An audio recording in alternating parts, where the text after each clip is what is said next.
Tasha was just a new maid, barely noticed, barely trusted.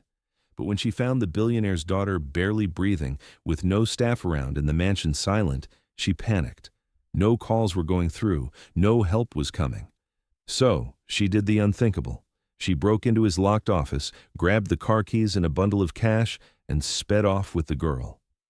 Minutes later, alarms blared.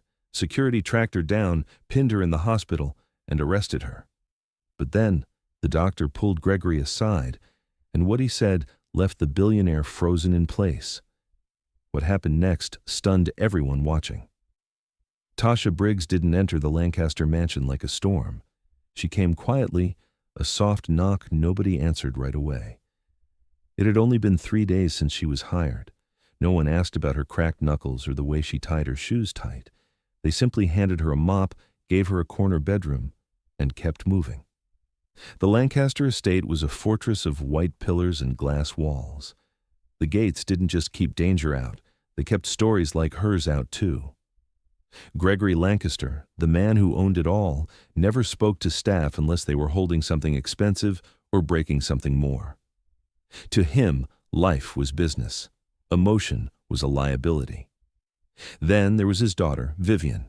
10 years old, fragile as spun glass, cursed with sickle cell. She rarely spoke, rarely smiled, and spent most of her days wrapped in sweaters in the sunroom upstairs. The staff made sure her medication was stocked, her food was warm, and her room was dust-free. But no one really looked. Tasha noticed. She noticed the shuffling footsteps, the trembling, the dry smiles. She noticed the little things everyone else ignored. On her 4th morning, she carried breakfast upstairs. When she found Vivian curled on the floor, eyes open and whispering, "It hurts today," she didn't panic. She simply sat beside her in silence. And in that moment, something invisible shifted. The other maids whispered she wouldn't last a week. She was too soft for a place like this. But softness was exactly what Vivian needed. Then came the morning everything changed. The mansion buzzed with chores, but nobody mentioned Vivian. When Tasha entered her room, she froze. Vivian was drenched in sweat, lips cracked, body curling in agony. She rushed to call the nurse. No answer. She dialed Gregory. Nothing. The staff dismissed her cries for help, saying they would inform the estate manager. That was it.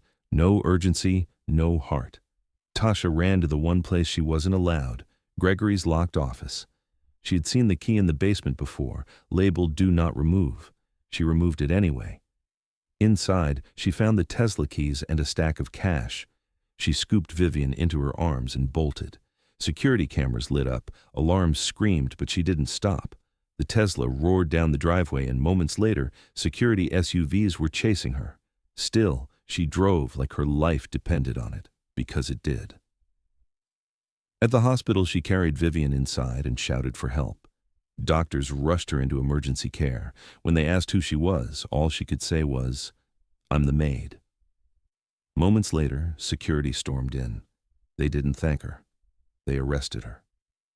"She stole from a billionaire," they said coldly. When Gregory finally arrived, the doctor confronted him. "Mr. Lancaster, your daughter has sickle cell. Minutes matter.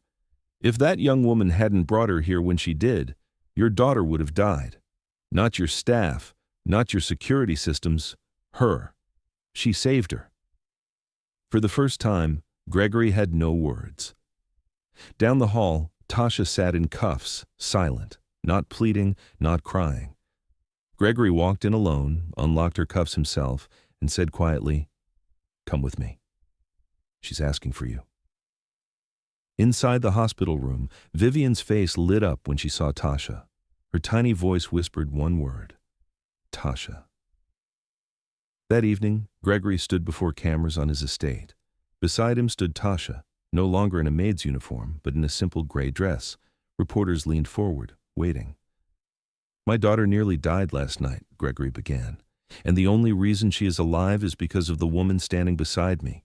She broke rules, yes, but sometimes rules are the problem. No one else acted, no one else cared.